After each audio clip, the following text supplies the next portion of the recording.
V Európe máme neustály prístup k zásobám potravín, ktoré sú zdravé, cenovo dostupné a bezpečné. Vďačíme za to moderným poľnohospodárskym postupom a prísnym európskym zákonom. Na používanie pesticídov sa vzťahujú prísne pravidlá.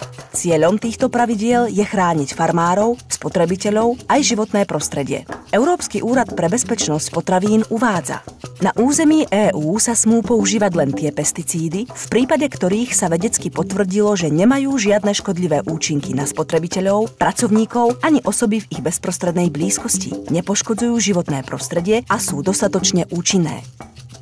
V čom je teda problém? Žiadny problém nenastane, keď sa používajú pesticídy schválené EÚ. A čo falšované pesticídy? Produkuje sa však čoraz väčšie množstvo falšovaných pesticídov, ktoré predávajú osoby podieľajúce sa na trestnej činnosti na celom svete. Pesticídy predstavujú tovar vysokej hodnoty.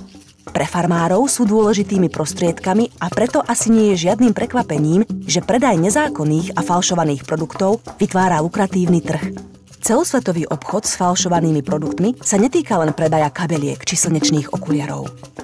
Rovnako ako všetky napodobeniny, aj falšované pesticídy sa vyrábajú s jediným cieľom – dosiahnuť rýchly zisk bez ohľadu na zdravie a bezpečnosť.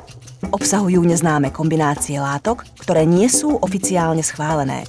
Ako sa falšované pesticídy vôbec dostávajú do Európy? Život obchodníkov s nezákonným tovarom a osôb podieľajúcich sa na výrobe falšovaných produktov ešte viac zjednodušuje využívanie technológií a medzery v zákonoch. Ide o závažný organizovaný zločin. Drvivá väčšina nezákonných pesticídov sa vyrába v Číne a do Európy sa dováža na základe falošných dokumentov. Do Európy sa dostávajú po súši, letecky aj po mori, pričom často menia balenie a do cieľa prichádzajú s novými, avšak rovnako falošnými dokumentami a produktovými etiketami. Transport chemikálií s falošným označením naozaj reálne ohrozuje zdravie a bezpečnosť. Až 10% pesticídov na európskom trhu je nezákonných. Po zmene obalu a pridaní označenia, ktoré vyzerá ako pravé, môže byť rozoznanie falošného produktu veľmi ťažké. Najlepším spôsobom, ako sa vyhnúť zakúpeniu falošného produktu, je využívať služby akreditovaného distribútora.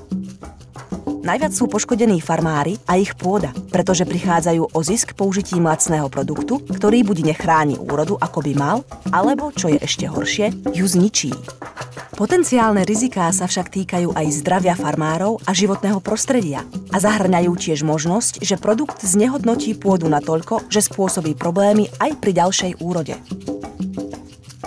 Ak zabránime vstupu falošných pesticídov na územie EÚ, nedostanú sa na trh. Musíme udeliť colným úradom príslušné právomoci, pretože musíme zabrániť vstupu nezákonných produktov na územie EÚ a vykonať ich bezpečnú likvidáciu s cieľom zabrániť ich opätovnému vstupu.